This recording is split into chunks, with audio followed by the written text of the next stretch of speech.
नमस्कार साथियों, आज है 8 जून और इस सेशन में द हिंदू एडिटोरियल का वोकेबलरी कवर करते हैं। तो चलिए सेशन स्टार्ट करते हैं। उससे पहले वीडियो लाइक कर दीजिए और अभी तक चैनल सब्सक्राइब नहीं किए हैं तो जल्दी से चैनल सब्सक्राइब कर दीजिए। आइए देखते हैं आज का इम्पोर्टेंट वर्ड। तो फर्स्ट वर्ड है एनोमाली। क्या है एनोमाली? अगर एनोमाली की बात करें तो ये एक नाउन है जिसका मीनिंग होता है something that deviates from what is standard, normal और एक्सपेक्टेड। मतलब कोई चीज़ जो क्या हो, स्टैंडर्ड हो या नॉर्मल हो या एक्सपेक्टेड हो, तो वो क्या होना, उससे डेविएट हो जाना, यानी कि दूसरे मतलब उससे अलग हो जाना। ठीक है, एनोमाली मतलब। तो सिनोनिम्स की इसका इसका हिंदी मीनिंग की बात करें तो असंगति हो जाएगा। क्या आ जाएगा? असंगति हो जाएगा। और सिनोनिम्स की बात करें तो इरेगुलरली, ऑडिटी, पेकुलियरिटी, एबनॉर्मेलिटी या फिर एबरेशन, ये सब इसके सिनोनिम्स हो जाएंगे। ठीक है, जैसे कोई चीज़ रेगुलर है तो वो क्या हो जाएगा, इरेगुलर हो गया तो वो क्या हो जाएगा, उसके लिए एनोमली वर्ड भी यूज कर सकते हैं। ठीक है, तो एनोमली का अगर ट्री बनाया जाए तो ट्री क्या बन सकता है कि देखिए, जो एनोमली है ये एबनॉर्मली जैसा लग रहा है। ठीक है, ये कैसा लग रहा है, तो एबनॉर्मली जैसा इसका साउंड लग रहा है। तो एबनॉर्मल मतलब क्या होता है कि जो चीज़ क्या हो, अपने नॉर्मल चीज़ से डेविएट हो जाए। ठीक है, तो इस तरह ऐसे याद भी रख सकते हैं with the help of trick या फिर वर्ड को वर्ड से रिलेट करके। ठीक है, बढ़ते हैं नेक्स्ट वर्ड की तरफ। नेक्स्ट वर्ड है लेजिटिमेसी। क्या है? लेजिटिमेसी। ये एक नाउन है जिसका मीनिंग होता है ability to be defendant with logic और जस्टिफिकेशन या वैलिडिटी। मतलब ऐसा एबिलिटी जो किसी को लॉजिक या फिर जस्टिफिकेशन से डिफेंड कर दे। ठीक है, उसको हरा दे। ठीक है, या फिर वैलिडिटी भी बोल सकते हैं। वैलिडिटी का हिंदी मीनिंग क्या होता है? तो वैधता। तो इसका हिंदी मीनिंग की बात करें तो वैधता या सच्चाई हो सकता है लेजिटिमेसी मतलब। ठीक है, यानी कि आप लॉजिक तरीके से किसी को हरा दें, ऐसा योग्यता आपके अंदर अगर है तो आप लेजिटिमेसी वर्ड यूज कर सकते हैं।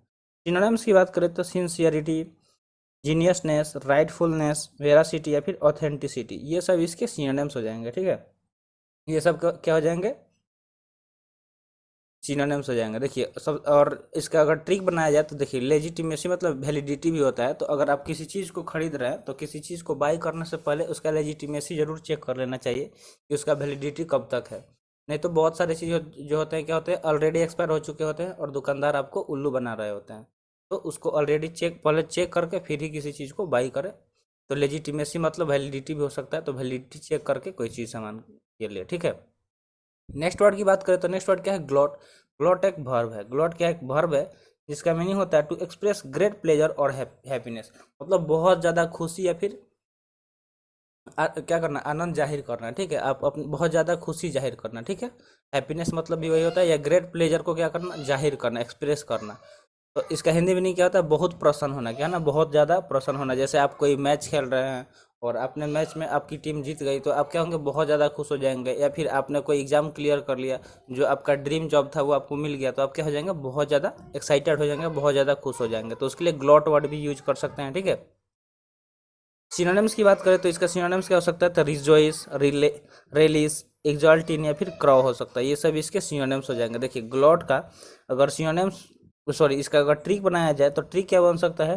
तो ट्रिक बन सकता है कि मान लीजिए कि आप गेट के एग्जाम में अपियर हुए और आपने गेट का एग्जाम क्या किया, क्लियर कर लिया, तो आप बहुत ज़्यादा क्या हो गए, ग्लॉट हो गए कि गेट। तो ऐसे बना सकते हैं कि गेट एग्जाम क्रैक करने के बाद मैं बहुत ज़्यादा ग्लॉट हो गया। क्या हो गया? बहुत ज़्यादा ग्लॉट हो गया। इस तरह आप इसको याद भी रख सकते हैं with the help of trick. कैसा लगा ट्रिक जरूर बताइएगा। बढ़ते हैं नेक्स्ट वर्ड की तरफ। नेक्स्ट वर्ड है स्टैम्प आउट। स्टैम्प आउट की बात करें तो एक वर्ब है जिसका मीनिंग होता है to get rid of something that is bad, unpleasant or dangerous, especially by using force or a lot of effort. यानी कि देखिए, स्टैम्प आउट मतलब किसी चीज़ से बाहर हो जाना जो क्या हो, बहुत ज़्यादा अनप्लीजेंट हो, बहुत ज़्यादा दुखद हो, खतरनाक हो। ठीक है, specially by using force or a lot of effort, यानी बहुत ज़्यादा प्रयास या फिर फोर्स, बल का यूज करके उस चीज़ से बाहर निकलना। ठीक है, तो इसका हिंदी मीनिंग क्या हो जाएगा कि ख़त्म करना। मतलब कोई डेंजरस चीज़ हो या फिर अनप्लीजेंट सिचुएशन हो तो उसको क्या कर देना, ख़त्म कर देना। ठीक है, सिनोनिम्स की बात करें तो एक्सटर्मिनेट हो जाएगा, वाइप आउट हो जाएगा, eradicate, eliminate, obliterate, put an end to, ये सब इसके सिनोनिम्स हो जाएंगे। स्टैम्प आउट मतलब। ठीक है, क्या हो जाएंगे, ये सब इसके सिनोनिम्स हो जाएंगे। बढ़ते हैं नेक्स्ट वर्ड की तरफ। नेक्स्ट वर्ड है रिग्रेसिव। क्या है? रिग्रेसिव। अगर रिग्रेसिव की बात करें तो एक एडजेक्टिव है जिसका मीनिंग होता है रिटर्निंग टू ए फॉर्मर और लेस डेवलप्ड स्टेट, यानी कि कहाँ, ऐसी अवस्था में रिटर्न हो जाना जहाँ अब बहुत ज़्यादा लेस डेवलप्ड थे, क्या थे, अविकसित थे। ठीक है, तो इसका हिंदी मीनिंग प्रतिगामी हो जाएगा। और सिनोनिम्स की बात करें तो सिनोनिम्स क्या हो जाएगा? रिवर्टिंग, डिजेनरेटिंग, डेटेरियोटिंग, फिर या फिर बैक स्लाइडिंग, ये सब इसके सिनोनिम्स हो जाएंगे। जैसे बैक स्लाइड, जैसे हम स्लाइड का यूज करके आपको पढ़ा रहे हैं, ठीक है। तो जब बैक स्लाइड जाएंगे यानी कि इसके पीछे वाले स्लाइड में चले जाएंगे, तो रिग्रेसिव मतलब भी वही होता है। सपोज आप क्या किए कि बहुत मतलब बहुत ज़्यादा आप क्या थे, मतलब मिडिल क्लास के थे, कुछ मेहनत किए बहुत ज़्यादा, फिर आप आगे बढ़ गए और फिर ऐसा कुछ गलती कर बैठे, सपोज आप गैम्बलिंग कर लिए कुछ, जिससे आपका बहुत ज़्यादा लॉस हो गया, तो फिर क्या हो गया, आप उसी अवस्था में पहुंच गए लेस डेवलप्ड सिचुएशन में, ठीक है। तो उसके लिए रिग्रेसिव वर्ड यूज कर सकते हैं, ठीक है।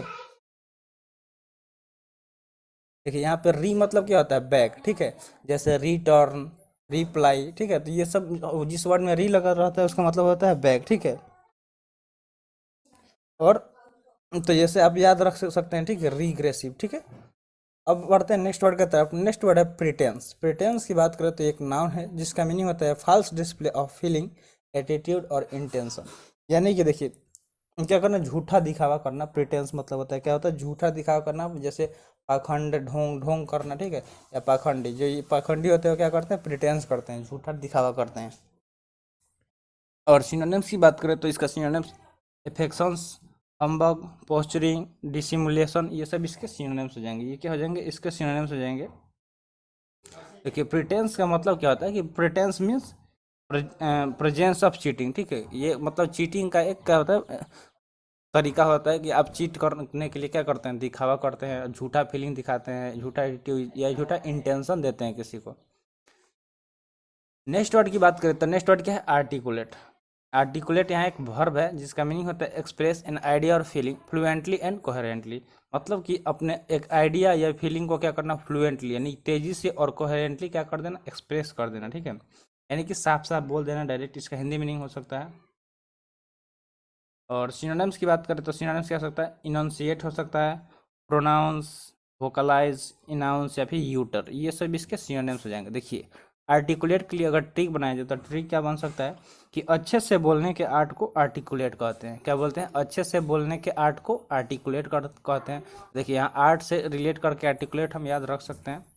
अब बढ़ते हैं नेक्स्ट वर्ड की तरफ। नेक्स्ट वर्ड है डिजोनेंस। डिजोनेंस की बात करें तो ये एक नाउन है जिसका मीनिंग होता है लैक ऑफ एग्रीमेंट और हार्मोनी बिटवीन पीपुल और थिंग्स। यानी कि देखिए पीपुल और थिंग्स के बीच में बहुत ज़्यादा कमी होना, एग्रीमेंट का क्या ना, सहमति का कमी होना।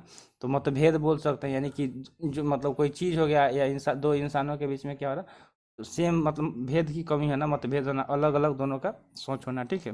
या फिर असंगति, ये इसके हिंदी मीनिंग हो जाएंगे। और सिनोनिम्स की बात करें तो डिसएग्रीमेंट, डिसेंशन, डिसेंट या फिर डिस्कॉर्ड हो सकता है। ये सब इसके सिनोनिम्स हो जाएंगे, ठीक है। और देखिए यहाँ पे डिजोनेंस है जो क्या है, अपोजिट किसके है, कॉन्सोनेंस का है, ठीक है। यानी कि एग्रीमेंट का ये उल्टा है, तो इस तरह आप इसको याद रख सकते हैं।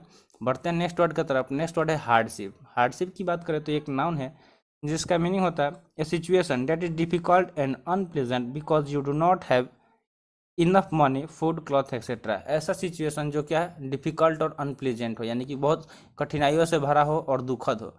क्योंकि you do not have enough money, क्योंकि आपके पास ज़्यादा मनी नहीं है, लाइक फूड के लिए, क्लॉथ्स के लिए एक्सेट्रा। तो उस टाइम को हम क्या बोल सकते हैं, हार्डशिप बोल सकते हैं।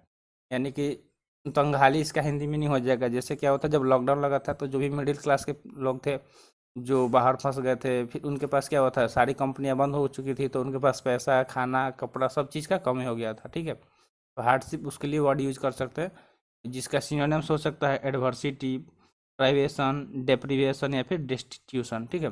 देखिए डिप्राइव वर्ड आप सुने होंगे जिसको बोलते हैं वंचित, जो किसी चीज़ से वंचित हो, जिसको कोई चीज़ ना मिल रहा हो, ठीक है। तो हार्डशिप ये इसका सिनोनिम्स हो जाएगा। आई होप आपको समझ में आ गया होगा। देखिए जैसे हार्ड सिचुएशन को हम लोग क्या बोलते हैं, हार्डशिप बोलते हैं, ठीक है। तो यहाँ से ऐसे याद भी रख सकते हैं कि हार्ड सिचुएशन को हम लोग हार्डशिप बोलते हैं। नेक्स्ट वर्ड की बात करें तो नेक्स्ट वर्ड क्या है, प्लाउजिबल। लास्ट में देखिए बीएलई सफिक्स आ रहा है, इसलिए ये एडजेक्टिव हो गया। और इसके मीनिंग की बात करें तो मीनिंग क्या हो जाएगा, ऑफ एन आर्गुमेंट और स्टेटमेंट सीमिंग रीजनेबल और प्रोबेबल। कोई ऐसा आर्गुमेंट या फिर स्टेटमेंट जो क्या हो, ऐसा लग रहा है कि वो रीजनेबल हो या फिर प्रोबेबल हो, ठीक है, यानी कि लॉजिकल हो। इसका हिंदी मीनिंग क्या हो जाएगा, स्वीकार्य या फिर सत्याभाषी, ये इसके हिंदी मीनिंग हो जाएंगे। और सिनोनिम्स की बात करें तो लॉजिकल, कंसीवेबल, कोजेंट या फिर रेशनल हो सकता है। ये सब इसके सिनोनिम्स हो जाएंगे। वर्ड क्या है, प्लाउजिबल। तो आई होप आपको समझ में आ गया होगा। तो आज का सेशन यहीं पर समाप्त हुआ। सेशन कैसा लगा कमेंट बॉक्स में ज़रूर बताइएगा। चैनल पर नए हैं तो चैनल सब्सक्राइब कर लीजिएगा। और कोई भी सजेशन हो तो कमेंट बॉक्स में ज़रूर कमेंट कीजिएगा। मिलते हैं फिर अगले सेशन में। जय हिंद।